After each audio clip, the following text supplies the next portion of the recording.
Hello and welcome to another episode of The Cat Who Project, a podcast where we take a deep dive into Lillian Jackson Braun's world of Qwill and Koko. Well, today is all about Koko, the cat who will change Qwill's life forever. Now, I chose to talk about Koko after Mont Clements rather than after Qwill's episode because Mont Clements is the bridge between Qwill and Koko. He's the reason they come together. So we meet Koko in Chapter 5 because that is when Qwill meets Mont Clements, and of course, Koko is his cat, not Qwill's at this stage.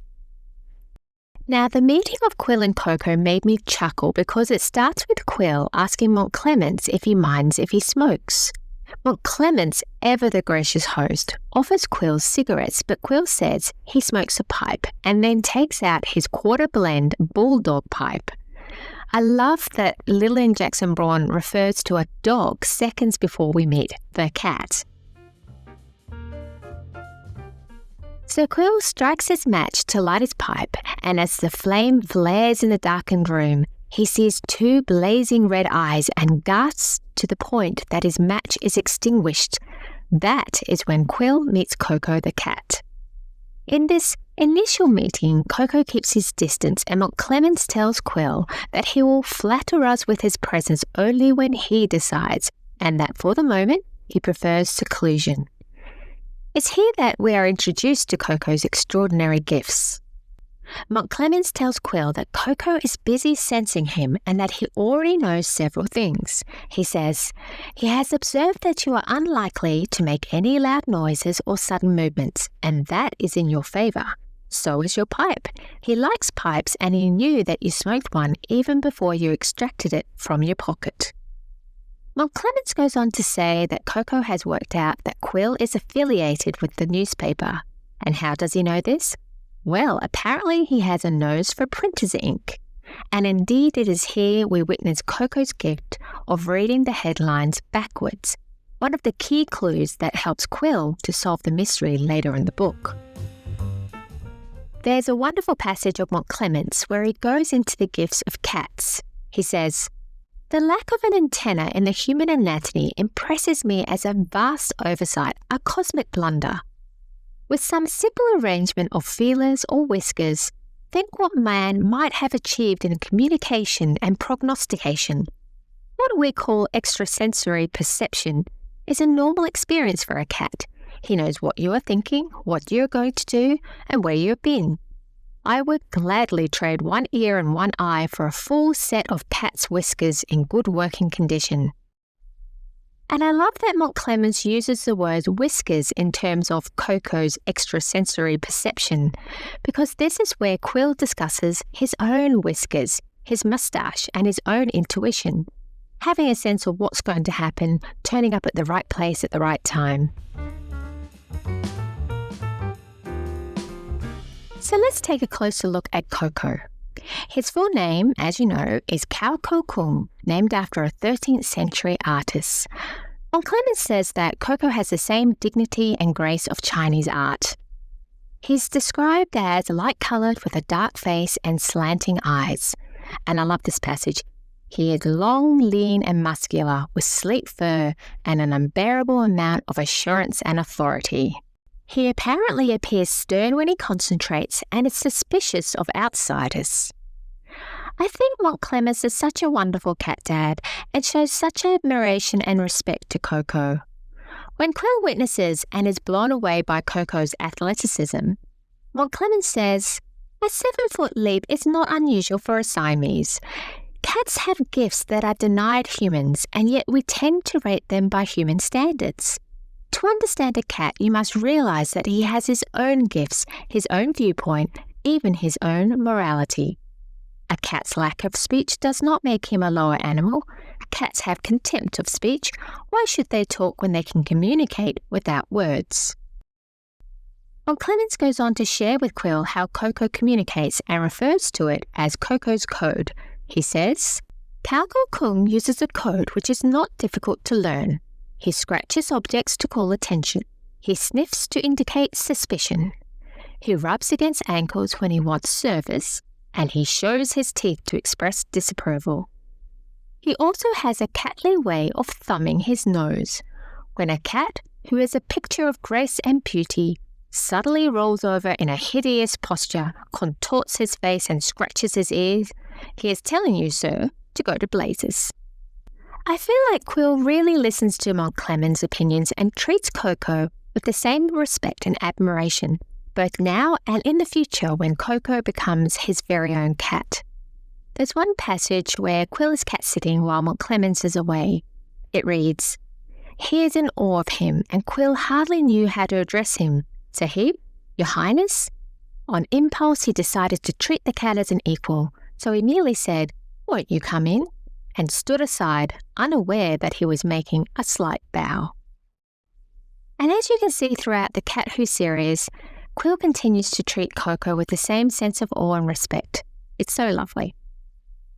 There were a couple of things, though, that did jar Qwill somewhat, namely Koko's litter tray and his extravagant diet. When Mont Clement asks Qwill to cat-sit, he explains in detail the preparation of his meals and then, pretty quickly, covers the litter tray duties, or should I say, commode duties. Mont Clement says, "Only 2 meals a day and the diet is simple. Raw beef, you merely carve it into small pieces the size of a lima bean and put it in a pan with a little broth, warm it gently. A dash of salt and a sprinkling of sage or thyme will be appreciated. Or, to make it easier, a slice of pâté de la maison for breakfast instead of the beef." Then he puts the punch in with the litter tray, he says.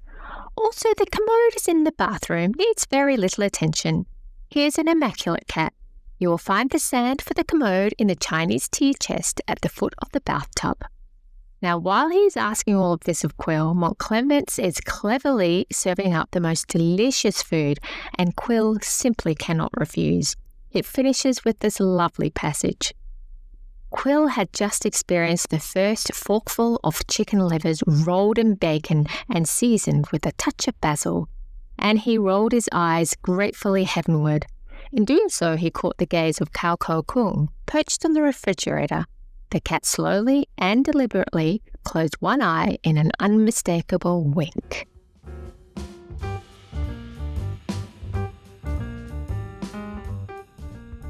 One of the things I loved most about this first book was seeing the connection between Qwill and Koko grow.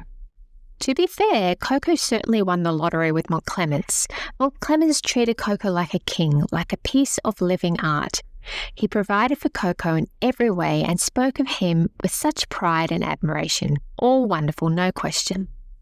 But Qwill brought a tenderness, a softness that perhaps Koko hadn't experienced. Qwill certainly treated Koko with elevated respect and admiration, but he could also see that Koko was a cat with catly needs. He says to police reporter Kendall, "Actually, I feel sorry for him. Poor little rich cat, nothing but tenderloin and pâté de la maison. I wish I could catch him a mouse."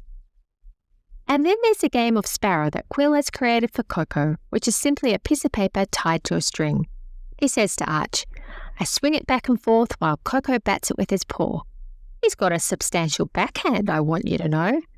Every time he connects, he gets 1 point, and if he misses and strikes, that's a point for me. 21 points a game, and I'm keeping a running score.